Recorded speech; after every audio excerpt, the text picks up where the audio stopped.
Je suis responsable d'un des 2 services achats au département des Hauts-de-Seine. Donc la direction de la commande publique est une direction support, tout comme les ressources humaines, les finances ou encore l'informatique. Donc on vient en aide aux directions métiers qui élaborent leurs projets. Donc prenons l'exemple de la construction d'un collège. On va aider la direction des bâtiments à trouver le bon allotissement ou les bons critères de jugement des offres et leur rappeler aussi le rétroplanning et les procédures à retenir au regard du montant des projets envisagés. Quand j'ai débuté, un de mes collègues me disait « Tu verras, pour travailler dans ce métier, il faut avoir 70% de relationnel puis 30% de compétences, ça suffit ». Et son autre collègue a continué en disant « Non, c'est 80% de relationnel et 20% de compétences ». Outre la compétence technique, qui est une base, je pense qu'il convient d'être à l'écoute, d'être pédagogue et puis d'être force de proposition.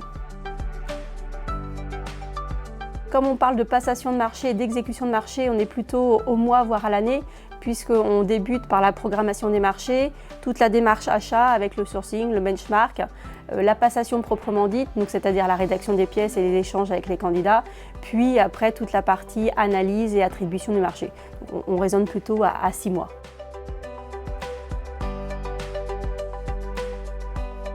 Le code de la commande publique évolue beaucoup, puisqu'on a débuté en marché public et maintenant on est en commande publique, puisqu'il y a toute la stratégie achat en amont, sur la politique achat également, mais ce qui fait que tous les 2 ans, il y a un nouveau texte, une nouvelle jurisprudence, et ce qui fait qu'effectivement, on se doit d'être formé, de suivre l'actualité pour pouvoir être à même à répondre aux problématiques, et tout en sachant que malgré tout, même malgré ces évolutions, il y a toujours 3 principes qui perdurent depuis le départ, les 3 grands principes de la commande publique, qui sont l'égalité de traitement entre les candidats, la transparence des procédures et la libre accès à la commande publique.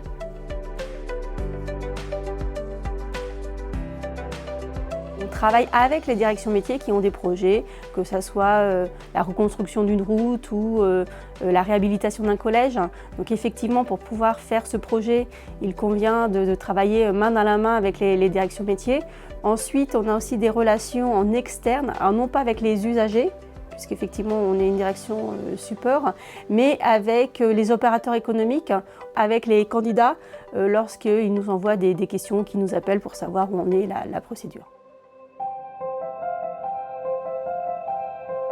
On participe à notre échelle à l'élaboration d'un projet d'intérêt général et c'est toujours plaisant de se dire que si le collégien rentre dans son collège en temps et en heure, c'est qu'on y est un petit peu pour quelque chose. Tout d'abord, il faut être rigoureux, ça c'est important parce qu'effectivement on nous demande d'avoir une expertise puisqu'on est une direction support. Faut être à l'écoute, donc ne pas être borné et partir sur ce qu'on pense être bien, puisqu'effectivement la définition du besoin émane de la direction métier. On est un petit peu finalement le chef d'orchestre avec des principes qui viennent de la direction métier pour pouvoir les mettre en jeu au niveau juridique. Au bout de quelques années, si on a le souhait aussi, en plus d'avoir l'expertise de manager, on peut devenir chef de service ou directeur en fonction de la taille de la collectivité et ensuite, pourquoi pas, encore un poste de manager supérieur. C'est être curieux, souhaiter découvrir, souhaiter évoluer, ne pas avoir peur également d'interroger soit ses collègues ou sa hiérarchie.